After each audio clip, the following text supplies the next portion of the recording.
વાત કરીએ કચ્છની. કચ્છમાં ગેરકાયદે દબાણ ઉપર પ્રશાસનનું બુલડોઝર ફરી વળ્યું છે. કચ્છના આડેસરામાં બુલડોઝર ફેરવવામાં આવ્યું છે. ગેરકાયદે દબાણ ઉપર દાદાના બુલડોઝરની કાર્યવાહી. કુખ્યાત હારૂન હિંગોરજાએ સરકારી જમીન ઉપર કરેલા ગેરકાયદે બાંધકામ પર પ્રશાસને બુલડોઝર ફેરવી દીધું છે અને જેને જમીનદોસ્ત કર્યું છે.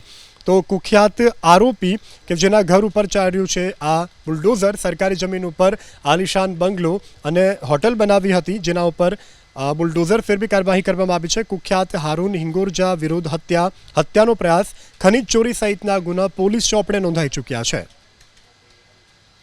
સમાચાર સુરતના સારોલીથી કે જ્યાંથી ગાંજો મોટી માત્રામાં ઝડપાયો છે અને હાલ તો આ દિશામાં તપાસ કરવામાં આવી રહી છે, પરંતુ તપાસમાં અનેક ચોંકાવનારા ખુલાસા સામે આવ્યા છે.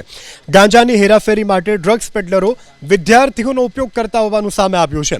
સારોલી પોલીસે નિયોલ ચેકપોસ્ટ પાસેથી 18 કિલો ગાંજા સાથે વિકાસ પરિડા અને ચંદ્રમણી પ્રધાન નામના આરોપીની ધરપકડ કરી છે, જ્યારે ભુવા પાંડી અને કાના પરિડા નામના આરોપીઓને વોન્ટેડ જાહેર કરવામાં આવ્યા છે.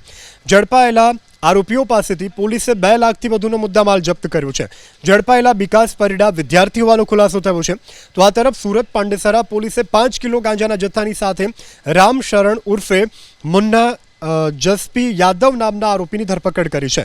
કૈલાશનગર ચોકડી પાસેથી આરોપી રામ શરણની ધરપકડ કરી 50,000ના ગાંજા સાથે ધરપકડ કરવામાં આવી છે.